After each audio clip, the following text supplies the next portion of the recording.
Hey, that's pretty good. The Raptors winning 98-90 against the Miami Heat in what was the best defensive game of the season so far. The one against the Cavs was really good, but a win in the second game of that two-game series, 98-90.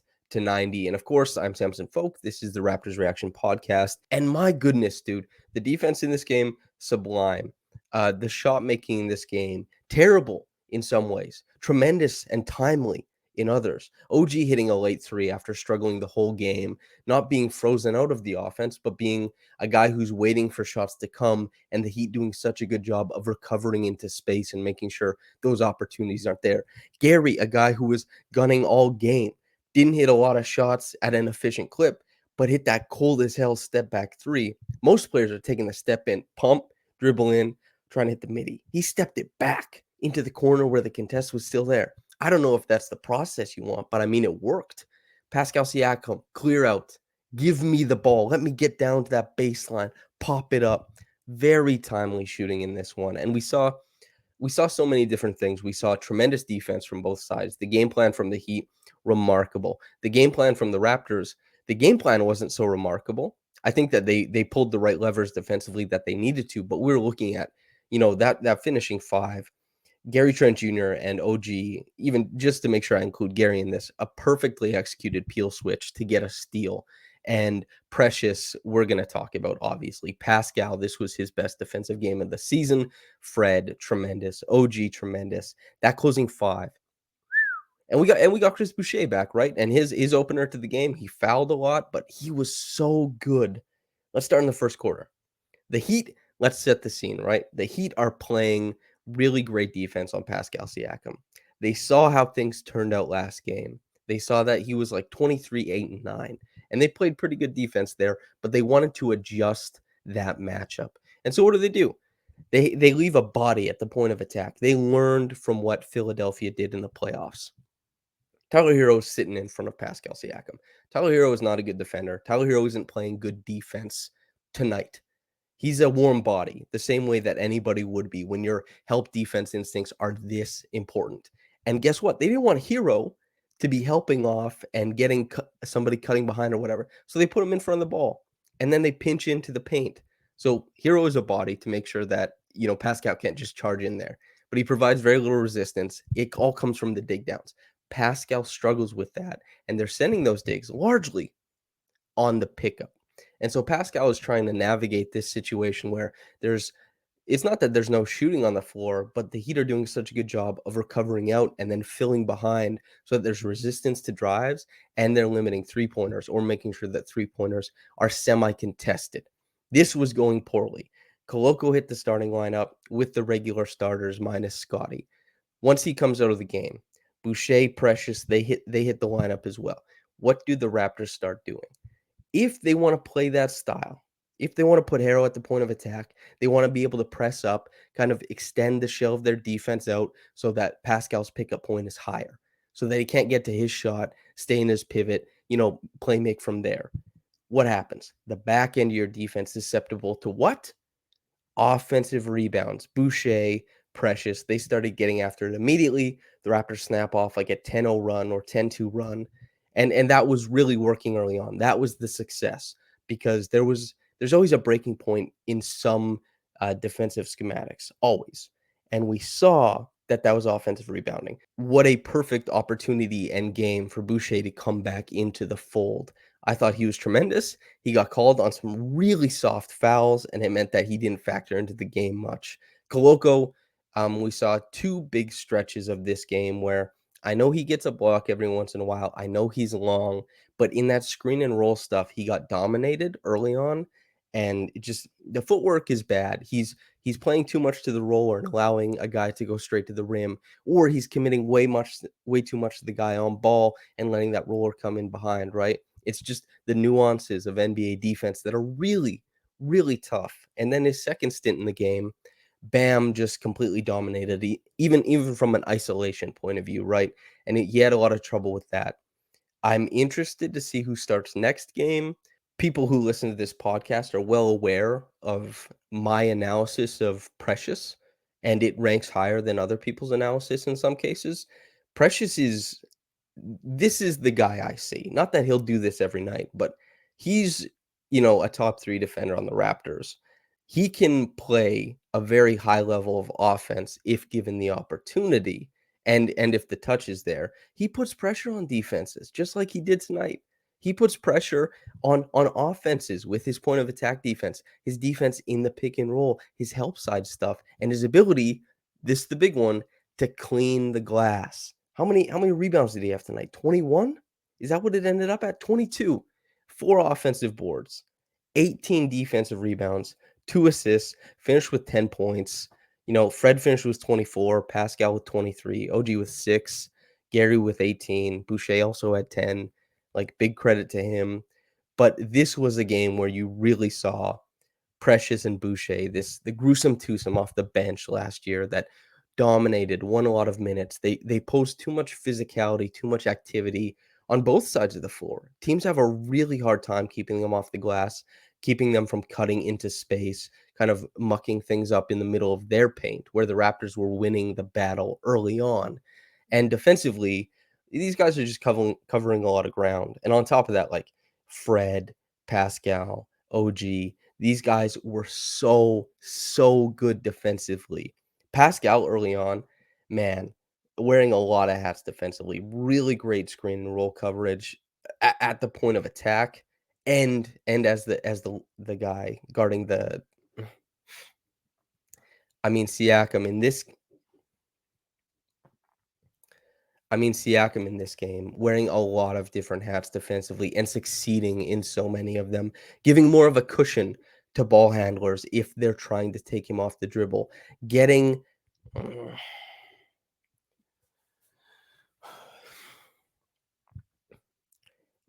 Pascal Siakam in this game wearing a lot of different hats defensively and succeeding with every single one of them on that head of his, man.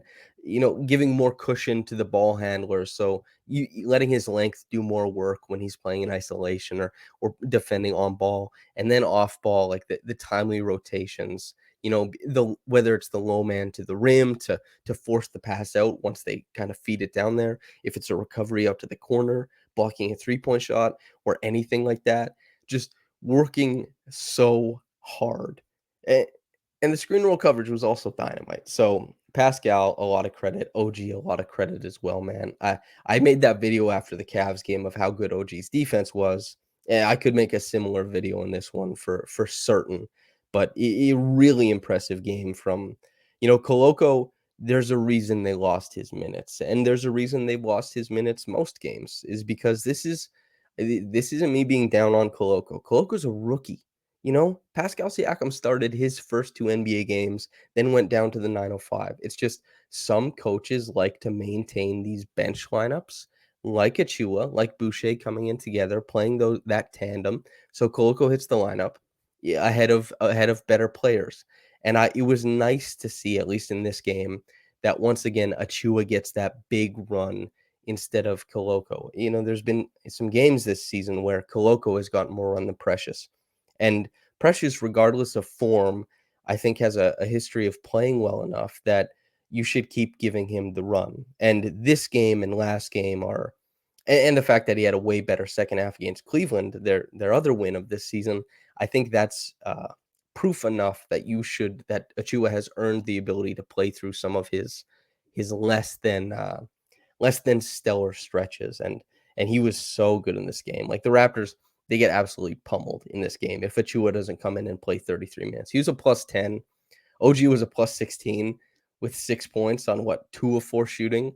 If you want to focus in on what defense means in the NBA and how defense in the NBA is currently the dominant trait of all the teams that win championships recently, the Raptors that won, that's a defense first team. Bucks defense first, Lakers defense first. Even Golden State last year, I think we're 16th in offensive rating, second in defensive rating. And when they won in the finals, that was defense too. OG, massive part of this win, despite a smaller part on offense. But my goodness, they just okay. So I want to talk about Siakam, right? We talked about that adjustment that Precious and Boucher come in. They start punishing that Heat defense.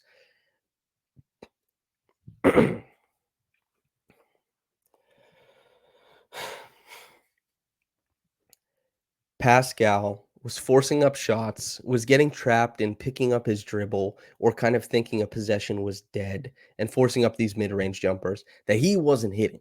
He wasn't making that go in the early parts of the game. And he finished with 5 turnovers in this one too. Just was starting to get frustrated, was receiving a lot of attention, and sometimes when he passed out, his teammates weren't doing a good enough job of attacking a tilted floor or making their shots for a time. That's not their fault. That's not his fault. It's just the way, basketball, NBA, gamer runs. Pascal, as the focal point, receiving a lot of attention, stuck in a tough run. He wants to make that shot. He wants to make the extra play. So he tries to get a little deeper. Turnover. He doesn't get as deep as he wants. He just wants to hit a shot, get these guys out of the rut. Tries to hit a midi. He was like 2 for 13 at one point, maybe. He finished 7 of 22 for 23 points. 7 of 8 from the free throw line in this one. That's a really big deal. And in addition to that, part of why he got away with, he started having a better approach offensively. It's we I can't remember who it was, right? Who was it? Highsmith, right? Highsmith is on him, and Pascal gives that big initial bump and then kind of resets. The defense stops digging, and then he punches the gap. It's just learning about the quirks and rhythms of that Miami defense and the zone to some degrees of like, how can I get into this thing? And how are they trying to time me up? By the end of the game, I would say the end of the third quarter, start of the fourth quarter, Pascal really had a good sense of their timing on those digs, started beating that timing mostly to create looks for others and to kind of get that defense in rotation, get the ball moving. Guys like Gary Trent Jr. start cashing shots. Fred VanVleet starts cashing shots, right? And not to mention they started getting out in transition. But Pascal, then they move away from that defense, right? Tyler Hero, who was the Pascal stopper early on, suddenly is not getting those reps late in the game when they need those stops. Why is that? Because he wasn't a Pascal stopper. As I said, he is a warm body at the point of attack. And once that scheme was no longer the one that worked, Hero was kept far away from Pascal. And at the end of the game, Pascal got that clear out, got to the baseline, hit that Rudy Gay jumper that we've seen, against the Raptors and with the Raptors. And that was just tremendous to see. And the playmaking, the decisions he made down the stretch were really great in a game that, he would say, I'm sure he's, talking to reporters right now saying that was a tough game for me. I made a lot of mistakes. He came huge down the stretch, cashed a triple, missed another one, yeah, late clock, I believe that one was, but that last shot and the playmaking, the ability to get the defense into trouble, absolutely phenomenal, and I just that was a gritty game, and if the Raptors don't have buy-in from OG, Pascal, Gary, Fred, Precious on defense, none of this works. The Heat would have found the breaking point. They were moving the ball, man. The Heat were beating guys at the point of attack. Like I said, Pascal was given that cushion, but there were guys getting a dribble every once in a while. Fred in a screen and roll, they get downhill. There are guys getting dribbles. Some guys are beating Gary off the punch, right? Jimmy, the last bucket the Heat scored, OG just played lazy defense and he got right to the rim. It's like guys are still getting beat. It's about what you do in rotation to shore that up. And without that buy-in from all those 5 guys, most of them played near 40 minutes. OG plays 33, Precious plays, nearly 34. Without that buy-in, these guys do not win this game because they had to be such a pristine level of defense in this game.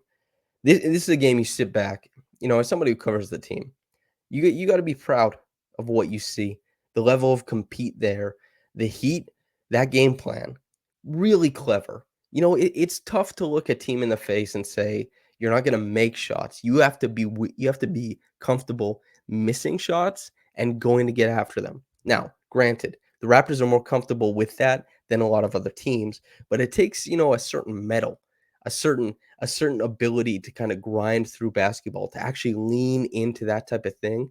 And especially with Pascal too, there was this play I brought up on Twitter. For podcast listeners, you'll hear this live. For people on YouTube the next day, I'll have it. Is Jimmy, he went in for that dig, and Pascal flipped his hips all the way around into that escape dribble, put it down again, and then zinged the ball, cross court skip pass to Gary, who made that triple. Great shot, by the way, Gary. And Pascal, that escape dribble is an incredible athletic feat. Not only that, he has the ball on a string, good handle, makes that happen. But the thing is to stop his momentum, flip his hips into open space, and keep that dribble alive. Because if Jimmy gets him to pick up that dribble, Jimmy gets to jump him. Pascal has to lean back and probably has to reset to the closest pass. Very little advantage gained. When he keeps his dribble alive, he gets to zing that thing against a defense that's overloaded to his strong side because they really care about him beating the mismatch that's currently on him. Gabe Vincent at the time, I believe. These are very high level plays. And 7 for 22, nothing to write home about. But in a 98 to 90 game where everything is a struggle, everything's difficult, that those types of plays, the progression of his playmaking and his decision making throughout this game to kind of, okay, here's how I'm going to beat this. And here's how it's going to go to my teammates. And then Fred also, on the other hand, saying, I see how they're playing Pascal. The ball's coming to me. Here's how I have to initiate. Here's how I beat this. And everybody is a collective saying, we play defense. We don't have to take the ball out of our own basket. We get out and run transition. Here's how we beat this. And that's honestly, like, that's how they did it, dude. An incredibly impressive game. The Raptors in this one, my God. And they didn't even, they only won the points in the paint 36 to 34. Like that evened out during the game. But the fast break points are where it started to tip in their favor, 27 to 13 in this one. And 80% from the line is massive for the Raptors, a team that was like shooting 60, they're shooting 60% as a team, basically. But man, 27 to 14 in the fourth quarter, that's special. Very, very special. And it's because of that connectivity on defense. And you know who's the like Pascal, great defensive game. OG, great defensive game. But that defense, to me, is anchored by Mr. Precious Achiuwa and his ability to not only close out possessions, but keep guards from punching gaps, beat bigs when they're trying to shoot over him. It's a rare thing what Precious Achiuwa can do on the floor. I'm not when I'm talking about this dude in my off-season work, when I'm saying he's an elite defender, when I do that feature on him, talk to him, talk to the guys around, and he's saying, I want to be an all defense level guy. He's not blowing gas either. He understands who he is. We understand who he is. We're right to ask this of him. And we're right to say, hey, Coach Nurse, give this guy the minutes, starter or not, whatever it ends up being, let this guy play. This game, I don't think is a representation of. I don't think this is a representation of Nurse pulling the right levers. He just played his best guys. Like, don't get too fancy with it. Let your best guys play, and Precious is one of them. That was also the case last night, or not last night, the night before, where Precious was a massive plus. He was like a plus 18 in his 33 minutes. Play your best players. You don't necessarily have to get too fancy with it. Play Precious these minutes. I I'm sure you'll love the feedback, man. That's my interpretation of this stuff. Like, don't play around with it. Of course, once again, Nick has interpersonal stuff to worry about. Nick has, well, if I fail at this, I'm in, it's bad luck for me and the team type of stuff. And should I reward Precious with more minutes when he's not playing his best? For me, I say that's one of your best players. Keep playing him. To hell with it, it'll come around. But him, I say that there's no punishment for me, right? I'm just some schmuck. If he does that and Precious continues to play bad, which I don't think he would, but if that happens, then it's bad news for him. Then questions are bound, and people are rightfully excited about Koloko, this big, athletic big. He's doing his thing there too, just not at the level of Precious, not nearly. And so this game, man, the connectivity on defense, immense. What a performance! Reggie Evans Award. Who else? Who else could it possibly go to? It's Precious Achiuwa. 22 22 rebounds is a hell of a thing to do. He's the only player to have 21 plus points. Sorry, not points. He's the only player on the Raptors to have 21 plus rebounds off the bench. And it's pretty tough to grab that many rebounds. Some of them uncontested, sure, But you watch that game, most of them in a 98-90 grind fest, dude. These are contested. He's skying over dudes, Deadman, Bam, whoever, right? And he's grabbing them, you know, just foraying into space to make sure he gets there. What a performance. I can't believe it. This was a really, really fun game. I'm excited to kind of dive into this in the second watch, but wow, that's uh that's an incredible game. The problem solving is kind of what we're here for, right? Especially the Raptors, a team who their whole thing is about recovering to space in defense, and then on offense, it's about mismatch hunting, which is mismatch hunting starts that chess match idea of basketball really, really early, and they begin by putting Pascal in like a screen and roll action, seeing if they want to dead the possession. You know, the defense wants to just flatten out, and it's like, hey, you guys aren't getting the advantage off the pick and roll. The ball funnels to Pascal. Let the games begin. And for Pascal to start and work his way through his progressions, his reads, all this kind of stuff, and struggle immensely. He shouldn't have struggled so much. He was in a tough position, but he's better than that. And then find his way to by the end of that game, everybody knew if Pascal gets the ball, the Heat are in trouble. That was a very, very nice thing. I enjoyed that immensely. Top quick reaction comment. LD, quote, one of the most enjoyable wins. Love the spirit this team shows. They are all about bend but don't break ethos. Dynamic duo of Precious and Chris changed the tide for us in this one, end quote. Absolutely right. I talked about how they got after the glass and how that put pressure on the Heat's not only their zone but their base defense in man on man. And I they're going to continue to just other teams are gonna hemorrhage points when Precious and Boucher come on the court together. They're so good. Last year, they're so good. I'm so happy. I was over the moon when Chris signed back on that contract. Why? Because Chris is one of the best bench players in the NBA. What do you want a bench player to do? Oh, when he comes in, transitional or bench lineup, wins minutes. Hey, that's what Chris Boucher does.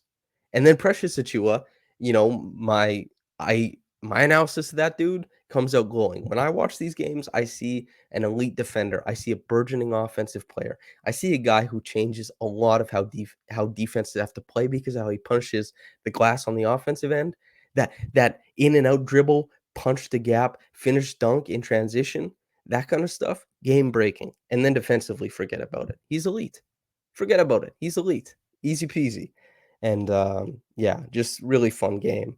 Thanks for tuning in. This game was an absolute blast. I'm excited to write about it, and probably gonna do a breakdown on somebody from this game. We'll see. It's gonna be tough not to do Precious. I mean, come on. You know what are we talking about? Anyway, thanks for tuning in. Whether you got into this in the morning or at night, have a blessed day and goodbye.